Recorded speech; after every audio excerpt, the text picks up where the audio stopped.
Hi, ನಮಸ್ತೆ. ಸ್ವಲ್ಪ throat ಸರಿಯಾಗಿದೆ, ಇನ್ನೊಂದು ಸ್ವಲ್ಪ ಇದಾಗದಿದೆ. I am mister Nagaraj Kuruple, an advocate, agriculturist and an artist. So ಈಗ ಮೂಡಾ ಪ್ರಕರಣ ನಿನ್ನೆ ಜಜ್ಮೆಂಟ್ ಆಗಿದೆ. ಆ ಜಜ್ಮೆಂಟ್ನಲ್ಲಿ 218 ಅಂದರೆ ಓಲ್ಡ್ CRPC 197 ಕೆಳಗೆ ಯಾವುದೇ ಪ್ರೈವೇಟ್ ಕಂಪ್ಲೇಂಟ್ ಹಾಕಲಿಕ್ಕೆ ಸ್ಯಾಂಕ್ಷನನ್ನು ಕೊಟ್ಟಿರೋದು, ಅದನ್ನು ಗೌರವಾನ್ವಿತ ಹೈಕೋರ್ಟು ಒಪ್ಪಿಲ್ಲ. ಆದರೆ 17A ಕೆಳಗೆ PC ಆ್ಯಕ್ಟ್ ಅಂದರೆ ಪ್ರೊಹಿಬಿಷನ್ ಆಫ್ ಕರಪ್ಷನ್ ಆ್ಯಕ್ಟ್, ಏನು ಭ್ರಷ್ಟಾಚಾರ ನಿಷೇಧ ಕಾಯ್ದೆ 1988 ಏನೈತಲ್ಲ, 1988ನೇ ಆ್ಯಕ್ಟ್ ಪ್ರಕಾರ ತನಿಖೆಯನ್ನು ಮಾಡಲಿಕ್ಕೆ not less than superintendent or additional SP or DYSP ಅವರು ಎನ್ಕ್ವೈರಿ ಸುಮುಟು ಅವರೇ FIR ಆಗಿ ಮಾಡ್ಬೋದು. ಆ ರೀತಿ ಕಾನೂನಿದೆ. ಆ ರೀತಿ ಮಾಡಬೇಕಾದ್ರೂ ಕೂಡ ಸ್ಯಾಂಕ್ಷನ್ ನಾಟ್ ನೆಸರಿ ಅಂತ ಇದೆ. Sanction from the governor is not ನೆಸರಿ ಅಂತ ಇದೆ. ಆದ್ರಿಂದ ಅವರು ಅಕಸ್ಮಾತ್ ಸ್ಯಾಂಕ್ಷನ್ ಕೊಟ್ಟರು ಕೂಡ ಅದರ ಬಗ್ಗೆ ಅದನ್ನು ಕೊಡಬಹುದು, ಅದು ಸರಿ ಇದೆ ಅಂತೇಳಿ ಗೌರವಾನ್ವಿತ ಮಾನ್ಯ ಉಚ್ಚ ನ್ಯಾಯಾಲಯ ಅಭಿಪ್ರಾಯಪಟ್ಟಿದೆ. ಸೊ ಆ ಕಾರಣದಿಂದ ಇಲ್ಲಿಗ್ಯಾಲಿಟಿ ಏನು ಕಾಣ್ತಾ ಇಲ್ಲ ಅದರಲ್ಲಿ. ಅವರು ಕೊಟ್ಟಿದ್ದು 197 ಕೆಳಗೆ ಲೇಟೆಸ್ಟ್ ಆ್ಯಕ್ಟ್ BNSS ಕಾನೂನಿನೊಳಗೆ 718 ಆಗಿದೆ. ಈಗ 218 ಮೊದಲನೇ CRPC 197 ಸ್ಯಾಂಕ್ಷನ್ ತಗೋಬೇಕು ಅಂತ ಹೇಳ್ತಿದ್ದೀವಿ. ಮಂಜುನಾಥ್ ಸ್ವಾಮಿ ಮಳಿಮಠ, ಬೆಳಗಿನ ನಮಸ್ಕಾರ ರೀ. ಆ ಕಾರಣದಿಂದ ಈ ಮೂಡಾ ಕೇಸ್ ಏನಿದೆಯಲ್ಲ, ಮೂಡಾ ಕೇಸ್ನಲ್ಲಿ ಮಾನ್ಯ ಚೀಫ್ ಮಿನಿಸ್ಟರ್ ಸಿದ್ದರಾಮಯ್ಯ ಅವರಿಗೆ ಯಾವುದೇ ಹಿನ್ನಡೆ ಆಗಿಲ್ಲ. ಮತ್ತು ಈ ಎನ್ಕ್ವೈರಿಯನ್ನು ಕರ್ನಾಟಕ ರಾಜ್ಯ ಪೊಲೀಸ್ ಆಗಿರೋದ್ರಿಂದ ಮತ್ತು ಈ ಕೇಸನ್ನು ವಹಿಸುವಿಕೆ ಏನಿದೆಯಲ್ಲ, ವಹಿಸುವಿಕೆಯ ಬಗ್ಗೆ ಸಮಸ್ಯೆ ಇದೆ. ಈಗ ಇವರು ಪೊಲೀಸರಿಗೆ ನಾನೊಂದು ಕಂಪ್ಲೇಂಟ್ ಕೊಡ್ತೀನಿ, ನಾನೊಬ್ಬ ಲಾಯರ್ನ ಕೊಡ್ತೀನಿ. ಕೊಟ್ಟಾಗ ಇನ್ವೆಸ್ಟಿಗೇಷನ್ನಾಗ A ರಿಪೋರ್ಟ್ ಹಾಕ್ತಾರೋ, B ರಿಪೋರ್ಟ್ ಹಾಕ್ತಾರೋ, C ರಿಪೋರ್ಟ್ ಹಾಕ್ತಾರೋ, ಇದು ವಿವೇಚನೆ ಅವರಿಗೆ ಬಿಟ್ಟದ್ದು. ಯಾರಿಗೆ? ನಮ್ಮ ಇವರಿಗೆ ಪೊಲೀಸರು ವಿಚಾರಣೆಯಲ್ಲಿ ಏನು ಮಾನದಂಡ ಇದೆ, whether the offence was happened or not, evidence ಇದೆಯಾ, ಹೇಗೆ, ಏನು, ಎಂತು. ಯಾಕಂದ್ರೆ ಇದು ಪೊಲೀಸ್ ವಿಚಾರಣೆ ಮಾಡ್ತಕ್ಕಂಥ ಅಕ್ರಮ ಆಸ್ತಿ ಪ್ರಕರಣ ಮಾಡಬೇಕು ಅಂತೇಳಿ ಅದು ಆಗದೇ ಇಲ್ಲ. ಯಾಕಂದ್ರೆ ಅದರಲ್ಲಿ ಪೂರ ನೆಗೆಟಿವ್ ಇದಾವೆ. ಏನು ನೆಗೆಟಿವ್ ಇದಾವೆ ಅಂದರೆ ಬಿ ಸಿವಿಲ್ ನೇಚರ್ ಇದಾವೆ. ಸಿವಿಲ್ಲು 1997ನೇ ಇಸ್ವಿಯಿಂದ ಇಲ್ಲಿವರೆಗೂ ಬರೀ ನೆಗೆಟಿವ್ ಅದಾವೆ. ಸೊ ಕಾರಣ ಸಿವಿಲ್ ಆ್ಯಕ್ಟ್ನಲ್ಲಿ ಹೋದಾಗ whether it is belongs to the granted property or regrant property or SC/ST property or general property ಅನ್ನುವ ಯಾವುದೇ ನಿರ್ದಿಷ್ಟವಾದಂಥ ರೆವಿನ್ಯೂ ಡಾಕ್ಯುಮೆಂಟ್ಸ್ನಲ್ಲಿ ಇಲ್ಲ. ಕಾರಣ ನಿರ್ದಿಷ್ಟವಾದ ಓನರ್ ಯಾರು ಏನು ಅಂತಂದೂ ಇಲ್ಲ. ಹಾಗಾದಾಗ ಒಬ್ಬ ಯಾರವನು ದೇವರಾಜನ ಹೆಸರಿಗೆ ಅದು ಆಸ್ತಿ ಇದರಿಂದ ಆಗ್ತದೆ ಇನ್ಹೆರಿಟೆನ್ಸ್ ಪ್ರಕಾರ. ಇನ್ಹೆರಿಟೆನ್ಸ್ ಬಂದತಿ ಅಂದರೆ ಅದ ಪ್ರಿಸಂಪ್ಷನ್ ಬರ್ತದೆ. Section 61 of Karnataka land revenue act ಕೆಳಗೆ ಡಾಕ್ಯುಮೆಂಟ್ಸ್ ಬಗ್ಗೆ ಪ್ರಿಸಂಪ್ಷನ್ ಬರ್ತದೆ. ಅದರಲ್ಲಿ ಏನಿದೆ? ಅದು ಪ್ರಿಸಂಪ್ಷನ್. ಕಾನೂನು ತಜ್ಞರಿಗೆ ಶುಭೋದಯ. ಸೊ ಆದ್ರಿಂದ 2004-5 ಡೀಡ್ ಇದೆಯಲ್ಲ, ಇಲ್ಲಿವರೆಗೂ ಕ್ವಶನ್ ಮಾಡಿಲ್ಲ. ಅದನ್ನು ಡೀಡನ್ನು ಕ್ವಶನ್ ಮಾಡಲಿಕ್ಕೆ ಲಿಮಿಟೇಷನ್ 12 ವರ್ಷ ಇದೆ. ಸೊ 2005ರಿಂದ 2016-17ಕ್ಕೆ 12 ವರ್ಷ ಮುಗೀತು. 2004 ಗಿಫ್ಟ್ ಡೀಡ್ ಆಗಿದ್ರೆ ಗಿಫ್ಟ್ ಡೀಡನ್ನು ಧರ್ಮಪತ್ನಿ ಸಿದ್ದರಾಮಯ್ಯನವರ ಧರ್ಮಪತ್ನಿಗೆ ಗಿಫ್ಟ್ ಡೀಡನ್ನು ಅವ್ರ ಬ್ರದರ್ ಮಾಡ್ತಾ ಇದ್ದಾರೆ. ಆ ಡೀಡು ಇಲ್ಲಿಗಲ್ಲಿದೆ, ಆ ಆಸ್ತಿಯನ್ನು ಇವ್ರಿಗೆ ಕೊಡ್ಲಿಕ್ಕೆ ಬರೋದಿಲ್ಲ ಅಂತೇಳಿ ಇಲ್ಲಿ ಮಠ ಯಾಕ ಇಬ್ರಾಹಿಂ ಆಗಲಿ ಅಬ್ರಾಹಂ ಆಗಲಿ ಇನ್ನೊಬ್ಬನಾಗಲಿ ಯಾವ ಜನಸ್ಪಂದನಿ ಜನಹಿತಕಾರಿ RTI ಕಾರ್ಯಕರ್ತರು ಯಾಕೆ ಇವರು ಇದನ್ನು ಮಾಡಲಿಲ್ಲ?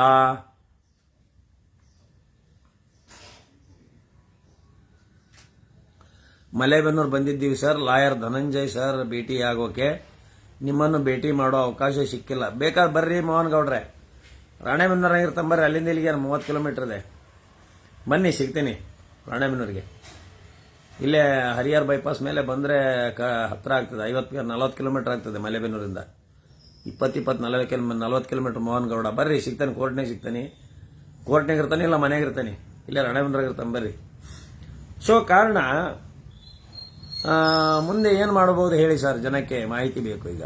ಓಕೆ, ನವೀನ್ ಕುಮಾರ್ ಡಿಒ ಮುಂದೇನಂದ್ರೆ ಡಬಲ್ ಬೆಂಚ್ಗೆ ಹಾಕ್ತಾರೆ. ಹಾಕಿ ಈ ಈಗೇನು ಸಿಂಗಲ್ ಬೆಂಚ್ ಇದೆಯಲ್ಲ, ಆ ಸಿಂಗಲ್ ಬೆಂಚ್ ಆರ್ಡರ್ನ ಕ್ವಶನ್ ಮಾಡ್ತಾರೆ. Impugned order would be stayed. Temporary stay ಅನ್ನ ಕೇಳಬಹುದು, ಡಬಲ್ ಬೆಂಚ್ ಸ್ಟೇ ಕೊಡಬಹುದು, ಅದಕ್ಕೆ ಕೊಡ್ಲಿಕ್ಕಿಲ್ಲ. ಇಲ್ಲಿ ಡಬಲ್ ಬೆಂಚ್ಗೆ ಅಪೀಲ್ ಮಾಡ್ಕೊಂಡೀಗ ಇಮಿಡಿಯೇಟ್ ಪೆಟಿಷನ್ ಹಾಕೊಂಡು ಇಂಪ್ಯೂರ್ಡ್ ಆರ್ಡರ್ನ ಕ್ವಶನ್ ಮಾಡ್ತಿದ್ದಾರೆ. ಇಂಪ್ಯೂರ್ಡ್ ಅಂದ್ರೆ ಏನಂದ್ರೆ ಕ್ವಶನ್ ಅಂತ. ಇಂಪ್ಯೂರ್ಡ್ ಅಂದ್ರೆ ಆ ಆರ್ಡರ್ ನಮಗೆ ಒಪ್ಪಿಗೆ ಇಲ್ಲ, ಅದನ್ನು ಚಾಲೆಂಜ್ ಮಾಡ್ತೀನಿ ಅಂತ ಅರ್ಥ. ಇಂಪ್ಯೂರ್ಡ್ ಅಂದ್ರೆ impugned order of the lower court ಅಂತ ಹೇಳ್ತೀವಿ ನಾವು. Impugned order of the single bench ಅಂತ ಹೇಳ್ತೀವಿ ನಾವು ವಕೀಲರು. ಆದ್ರಿಂದ ಅದು ಯಾವುದೇ ಆದರೂ ಅಪೀಲೇಬಲ್ ಆರ್ಡರೇ ಅದು. ಅದೇನು ಫೈನಲ್ ಅಕ್ಸೆಪ್ಟ್ ಮಾಡ್ಕೊಳ್ಳೋಂಥ ಏನು ಇದ್ರದ ಅಫೆಕ್ಸ್ ಕೋರ್ಟಿನ ಜಜ್ಮೆಂಟ್ ಅಲ್ಲ. ನಮ್ಮ ಮಾನ್ಯ ಹೈಕೋರ್ಟ್ನ ಜಜ್ಮೆಂಟು ಅಪೀಲೇಬಲ್ ಆರ್ಡರ್ಸ್ ಅವೆಲ್ಲವು. ಅಪೀಲ್ ಮಾಡತಕ್ಕಂಥ ಸಾಕಷ್ಟು ಅವಕಾಶಗಳಿವೆ. ಈಗ ಒಂದು ಅವಕಾಶ ಎಲ್ಲಿದೆ ಅಂದರೆ ಡಬಲ್ ಬೆಂಚ್ನಲ್ಲಿ ಕ್ವಶನ್ ಮಾಡೋದು. ಡಬಲ್ ಬೆಂಚ್ನಾಗೆ ಡಬಲ್ ಬೆಂಚ್ ಜಸ್ಟಿಸ್ ಅವರ ಅಭಿಪ್ರಾಯ ವಿಭಿನ್ನವಾಗಿರಬಹುದು. ಒಪ್ಪಬಹುದು, ಒಪ್ಪಲಿಕ್ಕಿಲ್ಲ, ಕ್ವಶನ್ ಅನ್ನು ಮಾಡಬಹುದು. ಅದಕ್ಕೆ ಪಾರ್ಟಿ ಇದೆ, ಉಭಯತರಿಗೂ ಇದೆ. ಈಗ ಅವರು ಅಪೀಲ್ ಮಾಡ್ಬೇಕೀಗ. ಯಾಕಂದ್ರೆ ಅವರು ಜನಹಿತ ಜನಸ್ನೇಹಿ ಕೃಷ್ಣ ಇರ್ಬೋದು, ದುರ್ಯೋಧನ ಇರ್ಬೋದು, ಧರ್ಮರಾಯ ಇರ್ಬೋದು, ಅರ್ಜುನ ಇರ್ಬೋದು. ಜನಹಿತ ಕೃಷ್ಣ ಅದರಲ್ಲ, ಕೃಷ್ಣರಿರಲಿ, ಬಲರಾಮರಿರಲಿ, ಇಬ್ರಾಹಿಮರಿರಲಿ, ಅಬ್ರಾಹಿಮರಿರಲಿ. ಈಗ 218 ಕೆಳಗೆ ಅವರಿಗೆ ಅವಕಾಶ ಕೊಟ್ಟಲ್ಲ ಪ್ರೈವೇಟ್ ಕಂಪ್ಲೇಂಟ್ ಹಾಕ್ಲಿಕ್ಕೆ, PCR ಹಾಕ್ಲಿಕ್ಕೆ. ಮತ್ತು ಅದನ್ನು ಅವರು ಅಪೀಲ್ ಮಾಡ್ಬೇಕಾಕತಿ. ಅವರು ಅಪೀಲ್ ಮಾಡ್ಬೇಕೀಗ, ಅವರು ಕ್ವಶನ್ ಮಾಡ್ಬೇಕಾಕತಿ. ಕ್ವಶನ್ ಮಾಡಲಿಲ್ಲ ಅಂದ್ರೆ ಅವ್ರಿಗೆ ಪ್ರೈವೇಟ್ ಕಂಪ್ಲೇಂಟ್ ಮಾಡಲಿಕ್ಕೆ ಇಟ್ ಈಸ್ ನಾಟ್ ಪರ್ಮಿಸಬಲ್. ಆದ್ರಿಂದ 17(1) ಕೆಳಗೆ ಅದನ್ನ ಕ್ವಶನ್ ಮಾಡಲಿಕ್ಕೆ, ಪೊಲೀಸ್ ಇನ್ವೆಸ್ಟಿಗೇಷನ್ ಮಾಡಲಿಕ್ಕೆ ಅಧಿಕಾರ ಕೊಟ್ಟರು. When the police interfered for investigation, ಆವಾಗ ಪ್ರೈವೇಟ್ ಕಂಪ್ಲೇಂಟ್ ಮಾಡಿದರ ಒಂದು ಹಕ್ಕು ಹೋಗ್ತದೆ. ನಾನೊಂದು PCR ಹಾಕ್ತೀನಿ. ನಾ ಪ್ರೈವೇಟ್ ಕಂಪ್ಲೇಂಟ್ ಮಾಡಿ ಒಂದು ಹುಡುಗಿದ ರೇಪ್ ಕೇಸನ್ನು ಪ್ರೂವ್ ಮಾಡಿದೆ. ನಾನು ರೇಪ್ ಕೇಸ್ ಅಂತ ಪ್ರೂವ್ ಆದಾಗ 376 ಅಂತ ಹಾಕಿದಾಗ ಅಲ್ಲಿ ಚಾರ್ಜ್ ಶೀಟನ್ನು ರಿಪೋರ್ಟ್ ಹಾಕಿದಾಗ ಚಾರ್ಜ್ ಶೀಟ್ ಹಾಕಿದಾಗ ಏನಾಯ್ತು ಅಂದರೆ ಇದು ಆಯ್ತು. ಹೋಗ ಇವ್ರ ಜೂನಿಯರ್. ಈಗ ಚಾರ್ಜ್ ಶೀಟ್ ಹಾಕಿದಾಗ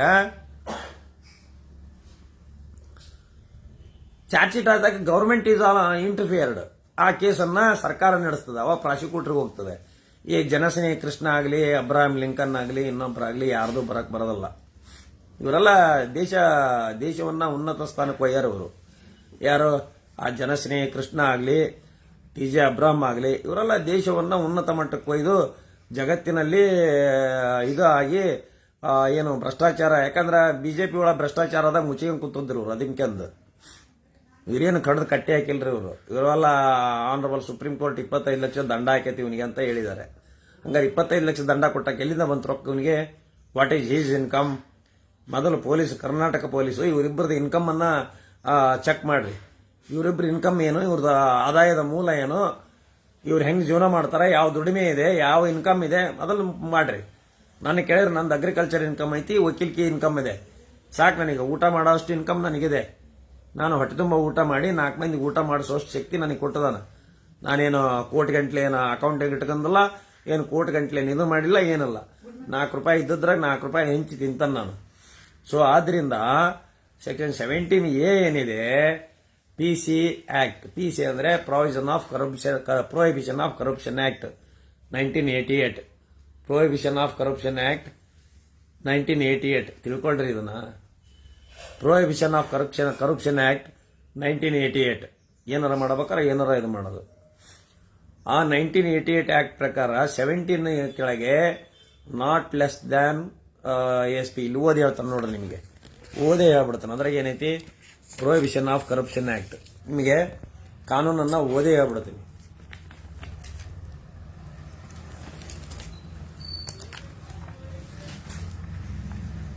$1086.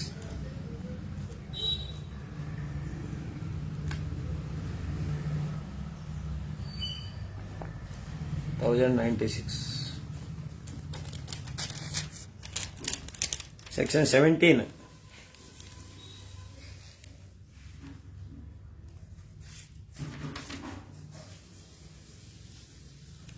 Section 17. Persons are authorized to investigate. Investigation ಮಾಡಲಿಕ್ಕೆ ಯಾರು ಅಥರೈಸೇಷನ್ ಅಂತ ಕೊಟ್ಟಿದ್ದಾರೆ. 17A ಕೆಳಗಂಗಾರ. ಸೆಕ್ಷನ್ 17A ನಿಮಗೆ ತೋರಿಸ್ತೀನಿ ನೋಡಿ. Prohibition of corruption act 17A ಇಲ್ಲಿ ಆಕ್ಟ್ ತೋರಿಸ್ತಾನೆ ನೋಡ್ರಿ ನಿಮಗೆ.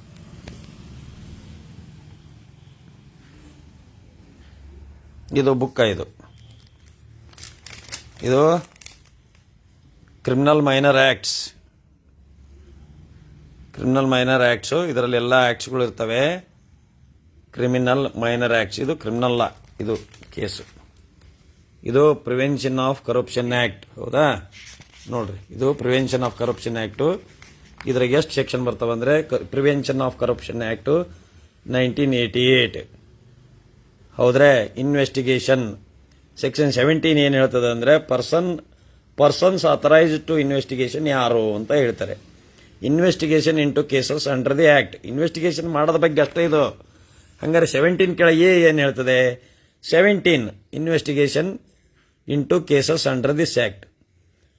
ಇಲ್ಲಿ persons authorised to investigate, notwithstanding anything contained in the Code of Criminal Procedure 1973, no police officer below the rank A in the case of the Delhi Special Police Establishment of an Inspector of Police, B in the metropolitan areas Bombay, Calcutta, Madras, Ahmedabad and in any other metropolitan areas notification ಅದರ ಪ್ರಕಾರ ಮಾಡಬೇಕು ಅಂತ ಇದೆ.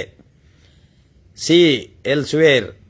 So ಆದ್ರಿಂದ ಇಲ್ಲಿ ಏನಾಗಿದೆ ಅಂದರೆ, deputy superintendent of police or a police officer of equivalent rank shall investigate any offence punishable under this act without the order of a metropolitan magistrate or a magistrate of the first class as the case may be, or make any arrest therefore without a warrant.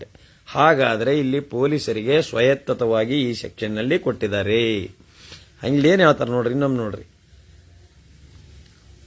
Shawl investigate any offence punishable under this act without the order of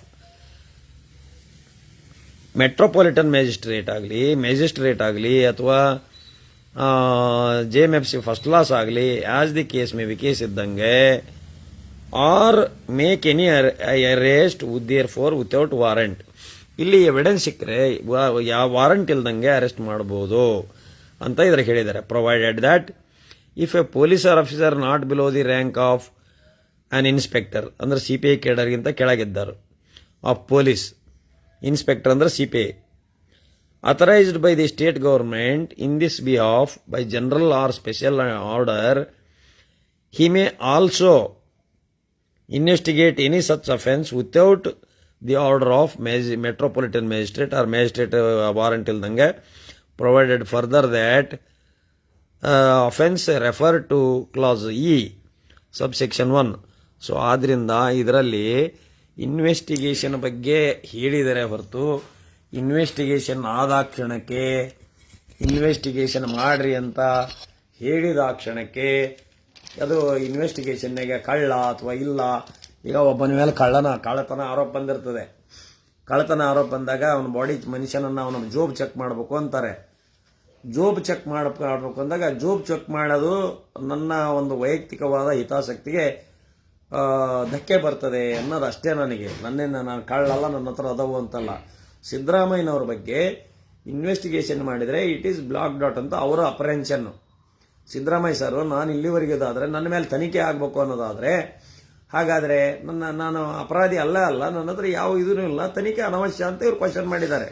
ಹಾಗಂತೇಳಿ ತಪ್ಪು ಮುಚ್ಚಿಣಕ್ಕೆ ಇವ್ರು ಮಾಡಿದ್ದಾರೆ ಅನ್ನೋದು ತಪ್ಪು. ಹಾಗೇನಿಲ್ಲ. ನನ್ನನ್ನು body check ಮಾಡೋ ಮಟ್ಟಕ್ಕೆ ಬಂದರೆ ಅನ್ನೋ ಒಂದು ಪರ್ಸನಾಲಿಟಿ ಬರ್ತದೆ, ಆಟಿಟ್ಯೂಡು. ಸೊ ಹಾಗಾದಾಗ ನಾನು ಕಳ್ಳ ಅಲ್ಲ ಅಂದಾಗ ನಾನು ಪರ್ಮಿಷನ್ ಕೊಡೋದಿಲ್ಲ ನಾನು ಚೆಕ್ ಮಾಡೋಕ್ಕೆ. ಹಾಗಾದಾಗ ಒಂದು ವೇಳೆ ಚೆಕ್ ಮಾಡಿದಾಗೂ ಸಹಿತ ಹಣ ಸಿಗಲಿಲ್ಲ ಅಂದರೆ they should render some damage to me. ಯಾಕೆಂದರೆ ಸಿ ಎಮ್ಗೆ ಅಗೌರವ ಆಗ್ತದೆ. ಸಿ ಎಮ್ಗೆ ಅಗೌರವ ಆಗಿ ಸಿ ಎಮ್ಗೆ ಇದು ಆಗ್ತದೆ, ಡಿಫಮೇಟ್ರಿ ಆಗ್ತದೆ. ಡಿಫಮೇಟ್ರಿ ಕೋರ್ಟ್ ಗಂಟ್ಲೆ ಕೊಡಬೇಕಾಗಬಹುದು. ಯಾರೋ ಕಂಪ್ಲೇಂಟ್ ಕೊಟ್ಟಿದ್ದಾರೆ ಅವರು ಕೋರ್ಟ್ ಗಂಟ್ಲೆ ಕೊಡ್ಬೋದು. It's not applicable to investigating ಆಫೀಸರ್ಗೆ ಬರೋದಿಲ್ಲ ಅದು. Investigating officer is discharging his role and his duty casted with him. IO ಮೇಲೆ ಡಿಫಮೇಟ್ರಿ ಹಾಕಲ್ಲ ನಾವು. ಯಾಕಂದರೆ ಪೊಲೀಸರು they are discharging their duty, whether it is legal or illegal ಇದೆ. ಇಲ್ಲಿಗಾಲಿಟಿ ಇದ್ದರೆ will question in the court of law. Charge ಶೀಟನ್ನು question ಮಾಡ್ತೀವಿ. Illegality ಇದ್ದಾಗ ಅದನ್ನು ಪ್ರಶ್ನೆ ಮಾಡ್ತೀವಿ. ಅವರು ಒಂದು ಅಪ್ರೆನ್ಷನ್ ಮೇಲೆ ಲೀಗಲ್ ಇದೆ ಅಂತೇಳಿ ಇನ್ವೆಸ್ಟಿಗೇಷನ್ ಮಾಡಿರ್ತಾರೆ ಪೊಲೀಸರು. ಒಮ್ಮೆ ಕೆಲವೊಂದು ಬಯಾಸ್ ಆಗಿರ್ತಾರೆ, ಒನ್ ವೇ ಆಗಿ ಇನ್ವೆಸ್ಟಿಗೇಷನ್ ಮಾಡಿರ್ತಾರೆ, ಕೆಲವೊಂದು ತಪ್ಪು ಇನ್ವೆಸ್ಟಿಗೇಷನ್ ಮಾಡಿರ್ತಾರೆ, ಕೆಲವೊಂದು ಫಾಲ್ಸ್ ಇನ್ವೆಸ್ಟಿಗೇಷನ್ ಮಾಡಿರ್ತಾರೆ, ಕೆಲವೊಬ್ರು ಯಾರ್ದೋ ಕಾರಣದ ಕೈಗಳ ಇದಕ್ಕೆ ಮಾಡಿದವು ಇದ್ದಾವೆ. So throughout the journey of criminal practice we saw sufficient ಇದನ್ನು ನಾವು ಮಾಡಿದ್ದೀವಿ, ಸ್ವಲ್ಪ ಶುಂಠ್ಯಾಕ್ಸ್ ನಾವೆಲ್ಲ ನೋಡಿದ್ದೀವಿ. ಸೊ ಆ ಕಾರಣದಿಂದ ಈ ಒಂದು ಸಿದ್ದರಾಮಯ್ಯನವರು ಯಾವುದೇ ಒಂದು ಅಪರಾಧವನ್ನು ಮಾಡಿಲ್ಲ. ಇವರು ಬಿ ಜೆ ಪಿಯವರು ಸುಮ್ಮನೆ ಹಂಗ ತೊಳಬಂತು ಅಂತೇಳಿ ಹುಯಿಲ್ ಎಬ್ಸೋದು ಭಾಳ ಇದು ಕತಿ ಇವ್ರವು. ಇವರ ಕತಿ ರೀ 21 ನನ್ನ ಮನೆ ಮುರಿದ್ರು ಇವರು, ನಾಚಿಗೆಟ್ಟರು. ಆ ಸಂಘ ಈ ಸಂಘ, ಹಿಂದೂ ಸಂಘಟನೆ ಆ ಸಂಘಟನೆ ಈ ಸಂಘಟನೆ ಅಂತ ಹೇಳಿ ಬಂದು ನನ್ನ ಮನೆ ಮುರಿದ್ರು ಅವರು. ಇದೇ ರಾಣೆಬೆನ್ನೂರು ಅರುಣ ಅನ್ನೋ ಬೇವರ್ಸಿ ರಾಣೆಬೆನ್ನೂರು ಒಬ್ಬನ ಅರುಣ ಅನ್ನೋನು ಗುಂಡಾಗಳನ್ನೋ ಕುಡುಕರನ್ನೋ ಕರ್ಕೊಂಬಂದು ನನ್ನ ಮನೆ ಮುರಿಸಿದ. ಈಗ ಬಾ ಅನ್ ಗಣಸನ್ನ ನೋಡೋಣ. ಈಗ ಅವತ್ತು ಒಬ್ಬನ ನೋಡ್ಕೊಂಡ, ಇವತ್ತು ಒಬ್ಬನ ನೋಡ್ಕೊಂತಾನೆ. ಬಾ ನೀನು ಬೇಲ್ ವಜಾ ಮಾಡಿಸ್ತಾನೆ ನಿನಗೆ. ನನ್ನ ತಡೋ ನಿನ್ನ ಬೇಲ್ ವಜಾ ಮಾಡಿಸ್ತಾನೆ. ಏನ ಮಾನ ಮರ್ಯಾದೆ ಏನು ರೈತ ನಿನಗೆ? ಅವನ ಹೇಳಿದ, ಯಾರ ಹೇಳಿಲ್ಲ ಅಂತ, ಯಾರ ಅವ್ನ ಹೆಣ ತಗೊಂಬಂದು ನನ್ನ ಕಾಲು ಬುಡಕ್ಕೆ ಹೋಗಿ ಅಂತ. ನಿಮ್ಮವ್ ನೋಡ್ಕೊಳ್ರಿ, ಈಗ ನಿಮ್ಮವ್ ನೋಡ್ಕೊಳ್ರಿ. ಯಾರೋ ಒಬ್ರು ಹೇಳಿದ್ರು ಹೊರಗೆ ಬರಂಗಿಲ್ಲ ಅಂತ, ಹೊರಗೆ ಬರ್ದಂಗೆ ಆಗ್ಬಿಟ್ಟದಂತ. ಆಪರೇಷನ್ ಆಗಿ ಏನು ಹೊರಗೆ ಬರಂಗಿಲ್ಲ ಅಂತ. ಅಜ್ಜನವ್ರು ರೀ ಕುಡ್ಗಾತಿರಿ ಅಜ್ಜನವ್ರವ್ರು. ನಾವು ತಪ್ಪು ಮಾಡೋದಲ್ಲ, ನಮ್ಮನ್ನು ತಪ್ಪು ಮಾಡಿರಿ ಬಿಡೋದಲ್ಲ ಅಜ್ಜ. ದೇವ್ರಗುಡ್ಡನ ದೇವ್ರಗುಡ್ಡದ ಹೆಂಗೆ ಗೊತ್ತೈತಾ?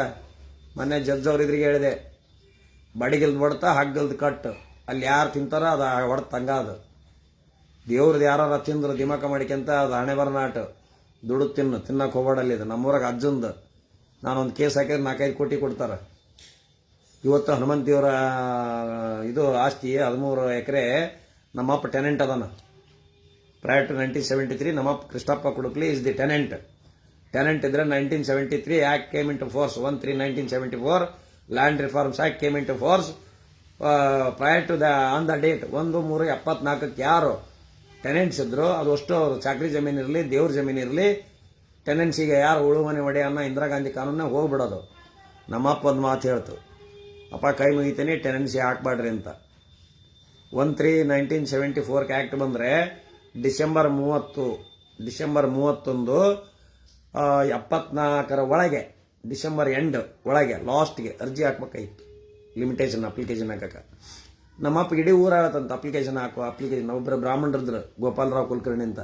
ಹಾಕಯ್ಯ ನಿನಗೆ ಆಸ್ತಿ ಬರ್ತೈತಿ, ನೀನು ಎಂಟ್ರಿ ಐತಿ, ನೀನು ಎಂಟ್ರಿ ಅದಿ, ನೀನು ಜಮೀನ್ದಾರ್ ಅದಿ, ರೈತ ಅದಿ ನೀನು. ಹನುಮಂತ ದೇವರು ಭಕ್ತ ಇದ್ದು ನಮ್ಮಪ್ಪ ಹೊಲನ ಲಾವಣಿ ಹಾಕ್ಯಂದು ಅರ್ಜಗೆ ಕೊಡೋರು, ಪೂಜಾರ ಪರಿಗೆ ಕೊಡೋರು ಅರ್ಧ ಪಾಲ. ಪೂಜಾರಿ ಹೊಲನಂತಂದು ಅದ ಆಸ್ತಿ ಇದೆ, ಪೂಜಾರಪ್ಪಗೆ ಅರ್ಧ ಕೊಡೋರು. ಪೂಜಾರಪ್ಪನ ಹೆಸರಲ್ಲ ಏನಿಲ್ಲ, ದೇವ್ರ ಜಮೀನು ಅದು, ಹನುಮಂತ ದೇವರ ಅಂತ ಓನರ್. ಪೂಜಾರಪ್ಪರ ಮತ್ತು ಪೂಜೆ ಮಾಡೋರಿಗೆ ಏನು ಕೊಡ್ಬೇಕು ಅವ್ರಿಗೆ? ನಮ್ಮ 13 ಎಕರೆ ಮಾಡೋಣ, ಹತ್ತಿ ಗಿತ್ತಿ ಬೆಳೆಯೋದು ಅರ್ಧ ಪಾಲು ಒಯ್ದು ಕೊಡೋಣ, ಇಲ್ಲ ಮಾರ್ಕೊಂಬಂದು ಅರ್ಧ ರೊಕ್ಕ ಕೊಡೋರು ಅವ್ರಿಗೆ. ಖರ್ಚೆಲ್ಲ ತೆಗೆದು ಬೀಜ ಗೊಬ್ಬರ ಇದ್ದು ಅದು ಇದು ಎಲ್ಲ ಸೇರಿ 2 ಎತ್ತು ಇದು ಗದ್ದಿಗೆ ಗೂಳಿ ಅಂತ. ನಾವಿನ್ನೂ ಭಾಳ ಸಣ್ಣರು, ಅವಾಗ ಭಾಳ ಸಣ್ಣರು. ನಮ್ಮಪ್ಪನ ಎದಿ ಮೇಲೆ ಹಾವು ಮಕ್ಕಂಡತ್ತಂತ, ದರ್ಬೆ ಹೊಡೆದು ಮಕ್ಕಂಡ ನಮ್ಮಪ್ಪ. ಅವ ನಮ್ಮಜ್ಜಿ ಬುತ್ತಿ ಕೊಡೋಕೆ ಹೋಗ್ಯಾಳ, ಬೇನ್ ಗಿಡದ ನೆಳ ಮಕ್ಕಂದನ. ಆಮೇಲೆ ನಮ್ಮಪ್ಪನ ಹೆಸರು ಕೃಷ್ಣ ಅಂತ ಹೆಸರಿಟ್ಟದ ನಮ್ಮಜ್ಜ. ಅಷ್ಟೇ ಪವಾಡ್ ಪುರುಷ. ನಮ್ಮ ಅಪ್ಪನ ಗುಡಿ ಕಟ್ಟಿದಾರೆ ಕುಡಗಾತ್ರೆಗೆ. ಅದಕ್ಕೆ ನಾವು ಯಾರ್ದು ತಿನ್ನೋದಿಲ್ಲ, ಪುಕ್ಷಟೆ ತಿನ್ನೋದಿಲ್ಲ, ದುಡ್ದುದ್ದ ಬೆನ್ನಾಗಿ ತಿಂತವಿ. ಹೌದಾ? ಅಲ್ಲಿ 4 ಲಕ್ಷ ನಿಮ್ಮ ವಿರೋಧಿ ಫೀಸ್ ಕೊಟ್ಟದಾನಂದ್ರೆ ನಿನಗೇನು 1 ಲಕ್ಷ ಕೊಡಕ್ಕೆ ನಮಗೆ? ನಿಮ್ಮ ಮಾನ ಮರ್ಯಾದೆ ಹೋದ್ರೆ ಎಷ್ಟು ಲಕ್ಷ ಕೊಟ್ಟರು ಉಳಿಯೋದಲ್ಲ ಅದು. ಮಾನ ಮರ್ಯಾದೆ ಪ್ರಶ್ನೆ ಅವ. ಮಾನ ಮರ್ಯಾದೆ ಮನುಷ್ಯ ಕಳ್ಕೊಂಡ ಅಂದ್ರೆ ಏಟು ಬಂದರೂ ಉಳಿಯೋದಲ್ಲ. ನೋಡು ಇವನ್ ತಗೊಂಡು ಏನು ಮಾಡ್ಬೇಕು? ಇದೇ ನಮ್ಮ ಶೋಭಾ ಕರಂದ್ಲಾಜೆ ಮೇಡಮ್ ಅವರು ಒಂದು ಮಾತು ಮಾತಾಡಲಿಲ್ಲ. ಹೆಣ್ಮಕ್ಳನ್ನ ಅಷ್ಟು ಉಪಯೋಗಿಸ್ಕೊಂಡ ನಾವು HIV ಇದ್ದಾರ. ಏಡ್ಸ್ ಒಬ್ಬರಿಂದ ಒಬ್ರು ಸ್ಪ್ರೆಡ್ ಆಗ್ತೈತೆ. ಅದ್ರ ಬಗ್ಗೆ ಲೈವ್ ಬಂದು ಹೇಳ್ತಾನೆ. HIV ಹೆಂಗೆ ಬರ್ತೈತಿ, ಏಡ್ಸ್ ಹೆಂಗೆ ಬರ್ತೈತಿ, ಅದು ಹೆಂಗೆ ಕೇಸು. ಒಂದು HIV ಕೇಸ್ ನಡೆಸಿದ್ರಿ ನಾನು. ಆ ಹೆಣ್ಮಗಳಿಗೆ HIV ಇತ್ತು. ನಾನು ಮೇಂಟೆನೆನ್ಸ್ ಕೇಸ್ ಆಗಿ ಹಾಕಿದ್ರು ಅವರು. ನಾನು ಆ ಹುಡುಗನ ಪರವಾಗಿದ್ದೆ. ಅವನಿಗೆ ಚೆಕ್ ಮಾಡಿಸಿದೆ, ಬಂದಿದ್ದಿಲ್ಲ, ನೆಗೆಟಿವ್ ಇತ್ತು. ಯಾಕೆಂದ್ರೆ ಆ ಅಮ್ಮ ಇನ್ನೊಬ್ರಿಗೆ ಸ್ಪ್ರೆಡ್ ಆಗದಂಗೆ ಗುಳಿಗೆ ತೊಗೊಳ್ತಾ ಇದ್ಲು. ಆಮೇಲೆ 3-4 ವರ್ಷ ಗಂಟಲೆ ವರ್ಷಕ್ಕೊಮ್ಮೆ ಚೆಕ್ ಮಾಡಿಸ್ತಾ ಇದ್ದೆ. ಅದು ಡಿಲೇ ಆಗಿ ಬರ್ತೈತ್ರಿ. HIV ಆಗಲಿ, ಗನೋರೆ ಆಗಲಿ, ಸಿಫಿಲಿಸ್ ಆಗಲಿ, ನಾವು ಮೆಡಿಕಲ್ ಜೂರಿಸ್ಪ್ರುಡೆನ್ಸು ಮತ್ತು ಕೆಲವೊಬ್ಬ ಡಾಕ್ಟರಿಂದ ನಾನು ಮಾಹಿತಿ ಎಲ್ಲದನ್ನು ತೊಗೊಂಡಿರ್ತೇನೆ. ನಾನು ಪ್ರತಿಯೊಂದು ತೊಗೊಂಡಿರ್ತೇನೆ. ಬೋನ್ ಮ್ಯಾರೋ, RBS, ಡಾಕ್ಟ್ರಿಗೆ ಗೊತ್ತಿಲ್ಲದ ವಿಚಾರಗಳನ್ನು ನಾವು ಓದಿ ತಿಳ್ಕೊಂಡದನಿ. ಕೆಲವೊಮ್ಮೆ ಡಾಕ್ಟ್ರಿಗೂ ಗೊತ್ತಿರೋದಲ್ಲ ಪ್ರಾಕ್ಟೀಸು. ಅಷ್ಟು ನಾಲೆಜ್ ನಾವು ತಿಳ್ಕೊಂಡದನಿ. ಇದು ಅಹಂಕಾರದ ಮಾತಲ್ಲ. ಸರಸ್ವತಿಯನ್ನು ಒಲಿಸ್ಕೋಬೇಕು. ಏನು ಡಾಕ್ಟ್ರೇ ಓದ್ಬೇಕು, ಡಾಕ್ಟರ್ ಕೋರ್ಸ್ ಅಂತಿಲ್ಲ. ನಾವು ಡಾಕ್ಟರ್ ಬುಕ್ಗಳನ್ನು ಓದಿ ತಿಳ್ಕೊಬೋದು. ಇಂಜಿನಿಯರೇ ಓದ್ಬೇಕಂತಲ್ಲ, ಇಂಜಿನಿಯರ್ ನಾವು ತಿಳ್ಕೊಬೋದು. ಕಾನೂನು ಬುಕ್ ನಾವೇ ಓದ್ಕೋಬೇಕಂತಿಲ್ಲ. Common man can study the constitution. ಎಲ್ಲರೂ ತಿಳ್ಕೊಬೇಕು ಅವ್ನು ಕಾನೂನುಗಳನ್ನ. ಅರ್ಧಂಬರ್ಧ ತಿಳ್ಕೊಂಡು ಇಲ್ಲಿ ಬಂದು ನಾನು ಒಂದು ತಿಳ್ಕೊಂಡು 108 ಮಾಡ್ತೇನೆ ಅಂದ್ರೆ, ಅರ್ಧಂಬರ್ಧ ತಿಳ್ಕೊಂಡು ದೊಡ್ಡ ಇದು ಮಾಡ್ಕೊಂತ ಮಾಡ್ತೇವೆ ಅಂದ್ರೆ ಹೌದಾ? ಅರಿವಿದ್ಯೆ ಮಹಾಗರ್ವಿ. ಸರ್ವಜ್ಞರು ಹೇಳಿದ್ದಾರೆ, ಕೋಟಿ ವಿದ್ಯೆಗಳಲ್ಲಿ ಮೇಟಿ ವಿದ್ಯೆಯೇ ಮೇಲು ಅಂತ. ಮೇಟಿ ವಿದ್ಯೆ ಅಂದ್ರೆ ಅನುಭವ. ಮೇಟಿ ಅಂದ್ರೆ ಅನುಭವ. ಅನುಭವ ಇದ್ದನಿಗೆ ಡಿಗ್ರಿನ ಬೇಡ. ಅನುಭವ ಇದ್ರೆ ಲಾದೊಳಗೆ ಅನುಭವ. ದರ್ಶನಿಗೆ ಬೇಲ್ ಸಿಗಲು ಇನ್ನೂ ಎಷ್ಟು ಸಮಯ ಬೇಕು? ಈಗ ಹೇಳಬಿಡ್ತಾನೆ ನೋಡಪ್ಪ. ಲೋವರ್ ಕೋರ್ಟ್ನಾಗ ರಿಜೆಕ್ಟ್ ಆಗ್ತದೆ. ಈಗ ಡಿಸ್ಟಿಕ್ ಕೋರ್ಟ್ನೇ ಹಾಕಿದ್ದಾರೆ. ಈಗ ನಾಳೆ 27 ಅಬ್ಜೆಕ್ಷನ್ ಹಾಕ್ತಾರೆ, ಆರ್ಗ್ಯುಮೆಂಟ್ ನಡೀತದೆ.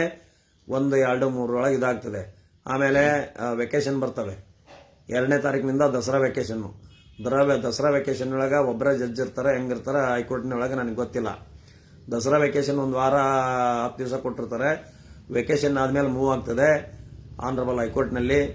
ಆ ಹೈಕೋರ್ಟ್ನಲ್ಲಿ ಮೂವ್ ಆದಮೇಲೆ ಅಬ್ಜೆಕ್ಷನ್ನು ಅದು ಇದು ಅನ್ನೋತ್ತಿಗೆ ಆರ್ಗ್ಯುಮೆಂಟ್ ಅನ್ನೋತ್ತಿಗೆ ಹೈಕೋರ್ಟ್ನಲ್ಲಿ 90% ಆಗೋ ಹೋಪ್ಸ್ ಇದೆ ನಮಗೆ. ಇನ್ನೊಂದು ತಿಂಗಳು ಒಳಗೆ, 1 ತಿಂಗಳೊಳಗೆ ನವೆಂಬರ್ 1 ಕನ್ನಡ ರಾಜ್ಯೋತ್ಸವದ ಒಳಗೆ ಕನ್ನಡ ರಾಜ್ಯೋತ್ಸವ ಮಾಡಲಿಕ್ಕೆ ನಮ್ಮ ದರ್ಶನ್ ಬರ್ತಾರೆ. ಕನ್ನಡ ತಾಯಿ ಭುವನೇಶ್ವರಿಯ ಮಗ ಬರ್ತಾನೆ. ನವೆಂಬರ್ 1ಕ್ಕೆ ಕನ್ನಡದ ಕೆಂಪು ಹಳದಿ ಧ್ವಜವನ್ನು ಹಾರಿಸಲಿಕ್ಕೆ ನಮ್ಮ ಕನ್ನಡಿಗ ದರ್ಶನ ಬರ್ತಾನೆ ಅನ್ನೋ ನಂಬಿಕೆ ನನಗಿದೆ. ಇದು ಧರ್ಮಸ್ಥಳ ಮಂಜುನಾಥನ ಹಣೆಯಾಗಿಯೂ ನನ್ನಲ್ಲಿ ಯಾವುದೋ ಒಂದು ಶಕ್ತಿ, ಉಕ್ಕಡಗಾತ್ರಿ ಕರ್ಮಸಂಜನ ಶಕ್ತಿನೋ ಮತ್ತೊಂದು ಶಕ್ತಿನೋ ನನ್ನಲ್ಲಿ ಆಡಿಸ್ತಾ ಇದೆ. ಇವತ್ತು ತಾರೀಕು 25, ಮುಂದಿನ ತಿಂಗಳು 25, ಆ ನಂತರ 1ನೇ ತಾರೀಕು ನವೆಂಬರ್ 1ನೇ ತಾರೀಕಿನೊಳಗೆ ಕನ್ನಡಾಂಬೆಯ ಧ್ವಜ, ತಾಯಿ ಭುವನೇಶ್ವರಿಯ ಧ್ವಜ ಹಾರಿಸಲಿಕ್ಕೆ ದರ್ಶನ ಬಂದೇ ಬರ್ತದಾನೆ ಅನ್ನೋ ಒಂದು ವಿಶ್ವಾಸ ನನಗಿದೆ. ಅದು ಸುಳ್ಳಾದರೆ ಅದು ದೇವರಿಗೆ ಬಿಟ್ಟದ್ದು. ನನಗೆ 95% ಆ ದೇವರ ಮೇಲೆ ನಂಬಿಕೆ ಮತ್ತು ಕಾನೂನಿನ ಮೇಲೆ ನಂಬಿಕೆ, ನ್ಯಾಯಾಂಗದ ಮೇಲೆ ನಂಬಿಕೆ ಇದೆ, ನ್ಯಾಯಾಧೀಶರ ಮೇಲೆ ನಂಬಿಕೆ ಇದೆ. ನಮ್ಮ ನ್ಯಾಯಾಂಗ ಇವತ್ತು ಸಹಿತ ಎಲ್ಲಿ ಒಂದು ಚೂರು ಕರಪ್ಷನ್ನು ಅದು ಇದು ಎಲ್ಲಿ ನನ್ನ ಅನುಭವದಲ್ಲಿ ಎಲ್ಲಿ ನಾ ಕಂಡಿಲ್ಲ. ಇನ್ನು ಪ್ರಾಸಿಕ್ಯೂಟ್ರು ಅದು ಇದು ಪೊಲೀಸು ಅಲ್ಲೆಲ್ಲ ಕರಪ್ಷನ್ ಅದು ಇದು ನಡೆದಿರ್ಬೋದು. ನಮ್ಮ ನ್ಯಾಯಾಂಗದಲ್ಲಿ ನನಗೆ ಕಂಡ ಮಟ್ಟಿಗೆ ನನ್ನ 39 ವರ್ಷ ಜರ್ನಿಯಲ್ಲಿ ನ್ಯಾಯಾಧೀಶರಾಗಲಿ ನ್ಯಾಯಾಂಗ ಆಗಲಿ ಎಲ್ಲಾದರೂ ಕರಪ್ಷನ್ ನಡೀತಿದೆ ಅಂತಂದು ಹೇಳಿದರೆ ನಾನು ಒಪ್ಪೋದಿಲ್ಲ, ಒಪ್ಪಿಲ್ಲ, ನಡೆಯೋದು ಇಲ್ಲ, ನಡೆದೂ ಇಲ್ಲ, ಮುಂದೂ ನಡೆಯೋದಿಲ್ಲ. ನಮ್ಮ ನ್ಯಾಯಾಂಗ ಘನತೆ ಗೌರವದಿಂದ ಇದೆ. ನಮ್ಮ ನ್ಯಾಯಾಧೀಶರು ಗೌರವದಿಂದ ಘನತೆಯಿಂದ ಬಹಳ ಗಂಭೀರವಾಗಿ ನ್ಯಾಯದಾನವನ್ನು ಮಾಡ್ತಾ ಇದ್ದಾರೆ. ನಾವೇ ಇನ್ನೂ ಒಮ್ಮೊಮ್ಮೆ ಸ್ವಲ್ಪ ನ್ಯಾಯಾಧೀಶರ ಹತ್ರ ಕಾನೂನಿನ ನನ್ನ ಕ್ಲೈಂಟ್ಗೋಸ್ಕರ ಸ್ವಲ್ಪ ನಾವು ಜೋರು ಮಾತಾಡಿದ ಉದಾಹರಣೆಗಳುಂಟು. ಬಟ್ ಹಾಗಂತೇಳಿ ನ್ಯಾಯಾಂಗಕ್ಕೆ ನಾವು ಅವಮಾನ ಮಾಡಬೇಕು, ನ್ಯಾಯಾಂಗಕ್ಕೆ ಮಾತಾಡಬೇಕು ಅಂತ ನಾವು ಮಾತಾಡಿರೋದಿಲ್ಲ. ಬಟ್ ನನ್ನ ಉದ್ದೇಶ ನನ್ನ ಪಾರ್ಟಿಯನ್ನು ಉಳಿಸ್ಕೊಳ್ಳೋಕ್ಕೋಸ್ಕರ ನಾನು ನ್ಯಾಯಾಧೀಶರ ಹತ್ರ ಕಾನೂನಾತ್ಮಕವಾಗಿ ಸ್ವಲ್ಪ ಹಾಕ್ಯಾಡಿರೋ ಉದಾಹರಣೆಗಳು ಉಂಟು. ಅದ್ರ ಬಗ್ಗೆ ನ್ಯಾಯಾಧೀಶರು ನನ್ನ ಮೇಲೆ ಕೆಲವೊಬ್ಬರು, ಒಬ್ಬರೇ ಇಬ್ಬರು ಸ್ವಲ್ಪ ಬೇಸರ ಆಗಿರೋದು ಉಂಟು. ಆದರೂ ಕೂಡ ನ್ಯಾಯಾಂಗಕ್ಕೆ ನಾನು ಕ್ಷಮೆ ಕೇಳ್ತೀನಿ. ಏನಾದರೂ ನಮ್ಮಿಂದ ತಪ್ಪಾದಾಗ ನ್ಯಾಯಾಂಗಕ್ಕೆ ನಾನು ಯಾವಾಗಲೂ ಕ್ಷಮೆ ಕೇಳಿರ್ತೀನಿ. ಆಗ ತಪ್ಪಿಲ್ಲ, ಅದರಲ್ಲಿ ತಪ್ಪಿಲ್ಲ. ನಮ್ಮ ತಂದೆ ತಾಯಿ ನಮಗೆ ಬೈದರೆ, ನಾನು ತಂದೆ ತಾಯಿ ತಿರುಗಿ ಬೈದಾಗ ನಾನು ಕ್ಷಮೆ ಕೇಳೋದು ನನ್ನ ಧರ್ಮ. ನಮಗಿಂತ ಹಿರಿಯರು ನಮಗೆ ಬೈದಾಗ ನಾವು ಬಯಸ್ಕೋಬೇಕು. ಅದು ತಪ್ಪ ಬೈಲಿಲ್ಲ, ಅವರು ಬಯಸ್ಕೋಬೇಕು, ಅದು ನಮ್ಮ ಡ್ಯೂಟಿ ಅದು. ಹಾಗಂತ ನಾವು ತಿರುಗಿ ಬೈದ್ವಿ ಅಂದರೆ, ನಾವು ನಮಗಿಂತ ಹಿರಿಯರಿಗೆ ತಿರುಗಿ ಬೈದ್ವಿ ಅಂದರೆ ತಕ್ಷಣ ಕ್ಷಮೆ ಕೇಳಬೇಕು. ನಾವು ತಪ್ಪು ಮಾಡಿದ್ದೀವಿ, ತಪ್ಪು ಮಾತಾಡಿದೆ, ಮಾತಾಡಬಾರ್ದಾಗಿತ್ತು, ಮಾತಾಡಿದ್ದೀನಿ, ಸಾರಿ ಅಂತ ಕೇಳಬೇಕು. ಇದು ಮನುಷ್ಯನ ಅಗಾಧವಾದ ಗುಣ. ಅದು ಇಲ್ಲದಂಥ ಮನುಷ್ಯ ಹಂಗ ನಾನು ಹೆಂಗೆ ಮಾತಾಡ್ಬಿಟ್ಟೆ ಅಂದ್ಬಿಟ್ರೆ ಅರಿವಿದ್ಯೆ ಮಹಾಗರ್ವಿ. ಅನುಭವ ಇಲ್ದನೆ, ಏನೇನು ಇಲ್ದಲೆ, 10 ರೂಪಾಯಿ ಕಿಮ್ಮತ್ತು ಗೊತ್ತಿಲ್ದಲೆ ಹಂಗ ಮಾತು ಎಲ್ಲರಿಗೂ ಬರ್ತವ್ರಿ. ಮಾತು ಮನಿ ಕೆಡಿಸ್ತು, ತೂತು ಒಲಿ ಕೆಡಿಸ್ತು. ಮಾತು ಎಲ್ಲರಿಗೂ ಬರ್ತವೆ, ಮಾತಾಡ್ತಾರೆ. ಸೊ ಆದ್ರಿಂದ ಅದರ ಕಷ್ಟ ಇರಬೇಕು, ಸುಖ ಇರಬೇಕು, ಮನುಷ್ಯನ ಒಂದು ಇದು ಇರಬೇಕು, 100 ವರ್ಷದ ಮುಂದಿನ ಭವಿಷ್ಯ ಇರಬೇಕು, ಹಿಂದಿನ ಭವಿಷ್ಯ ಇರಬೇಕು, ಹಿಂದಿನ ಕಷ್ಟ ಇರಬೇಕು, ಹಿಂದಿನ ಕಷ್ಟ ಅನುಭವಿಸಿರ್ಬೇಕು. ನಾವು ಹೆಂಗೆ ಬಂದವೆ ಅಂತ ಹೇಳಿ. ನಾವು ಹೆಂಗೆ ಬಂತವೆ ಅಂತ ಈಗಿನವ್ರಿಗೆ ಗೊತ್ತಿಲ್ಲ, ನಾವು ಬಂದ್ರೆ ನಮಗೆ ಗೊತ್ತಿದೆ. ಆದರೆ ಈಗಿನವ್ರು ಎಲ್ಲ ಅಪ್ಪು ಬಿಬಿ ಥರ ಬಂದಿದ್ದಾರೆ, ಏನು ಗೊತ್ತಾಗೋದಿಲ್ಲ, ಕಷ್ಟ ಗೊತ್ತಿರೋದಿಲ್ಲ, ಕಷ್ಟದ ಅನುಭವ ಇರೋದಿಲ್ಲ. ಹಿಂಗಾಗಿ ನಾವೆಲ್ಲ ಬೆಳಗ್ಗೆ ಮುಂಜಾನೆ 5 ಗಂಟೆ ತಂಡ್ಯಾಗ ಕೊರೆಯ ಚಿಳಿಯಾಗ ಹುಬ್ಬುಲೊಡೆ ಕಳಿಸ್ತಿದ್ರು. ಗದ ಗದ ಗದ ಗದ ನಡುಗ್ತಿದ್ವಿ. ಮೊದಲು ನನಗೆ ಬ್ರಾಂಕೆಟಿಸು, ಸ್ವಲ್ಪ ಕೋಲ್ಡ್ ಮನುಷ್ಯ ನಾನು, ಬೇಡ ಹಿಂಗೆಲ್ಲ ಹಿಡ್ಕೊಂಡು ಅವ್ರಿಗೂ ಸರಿಯಾಗಿ ಬದುಕು ಮಾಡ್ತಿದ್ದೆ. ಅದ್ರ ಜೊತೆಗೆ ಕೆಮ್ಮು ಜ್ವರ ಬರೋವು, ಆ ಕೆಮ್ಮು ಜ್ವರದಾಗ ಬದುಕು ಮಾಡ್ತಿದ್ದೆ. ನಮ್ಮವ ಒಂದು ಸ್ವಲ್ಪ ಏನೋ ಮೆಡಿಸಿನ್ ಕಾಡೆವು ಅದು ಇದು ಮಾಡಿಕೊಡ್ತಿದ್ಲು. ಇದು ಈ ಶೀತ ಪ್ರಕೃತಿ ಯಾವಾಗಲೂ ಇರೋದು. ಅದು ಸ್ವಲ್ಪ ಥ್ರೋಟ್ ಇನ್ಫೆಕ್ಷನ್, ಅವಾಗೆಲ್ಲ ಜ್ವರ ಬಂದ್ಬಿಡವು, ಇನ್ಫೆಕ್ಷನ್. ಜ್ವರಕ್ಕೆ ಔಷಧಿ ಇಲ್ಲ, ಏನಿಲ್ಲ. ನಮ್ಮವ್ವ ಇನ್ನೂ ನೆನಪೈತೆ, ಎಂತೆಂಥವ ಗುಳಿಗೆ ತಗೊಂಬಂದು ಮೂಗು ಹಿಡಿದು ಹಾಕ್ತಿದ್ಲು, ನಾ ಗುಳಿಗೆ ನುಂಗ್ತಿದ್ದಲ್ಲ. ಹಾಗಾಗಿ ರೆಸಿಸ್ಟೆನ್ಸ್ ಪವರ್ ಬಂದ್ಬಿಟ್ಟೈತೆ. ಸಣ್ಣನಂದಾಗ ಜ್ವರ ನಮ್ಮವ್ವ ಹೇಳಕ್ಕೆ, ಅಯ್ಯೋ 7 ಲೀಟ್ರ್ ರಾತ್ರಿ ಎಲ್ಲ ಜ್ವರ ಇವನಿಗೆ, 7 ಲೀಟ್ರ್ ಸಿಡಿಯವು ಮೈ ಮೇಲೆ. ನಮ್ಮವ್ವ ಈಗ ಸಾಯ್ತೈತೆ, ಆಗ ಸಾಯ್ತು, 4 ವರ್ಷದನಿದ್ದಾಗ ಈಗ ಸಾಯ್ತದೆ, ಆಗ ಸಾಯ್ತೈತೆ ಅಂದು ಎದಿ ಬಡಿತೈತೆಲ್ಲ ಅಂತ ಇದು ಮಾಡಿದ್ರಂತ. ಆಮೇಲೆ 4 ವರ್ಷದನಿದ್ದಾಗ ಸತ್ತನಂತ ಮುದುರಿಟ್ಟಿದ್ರಂತ, 11 ದಿವಸ ಉಂಡದಿಲ್ಲಂತ.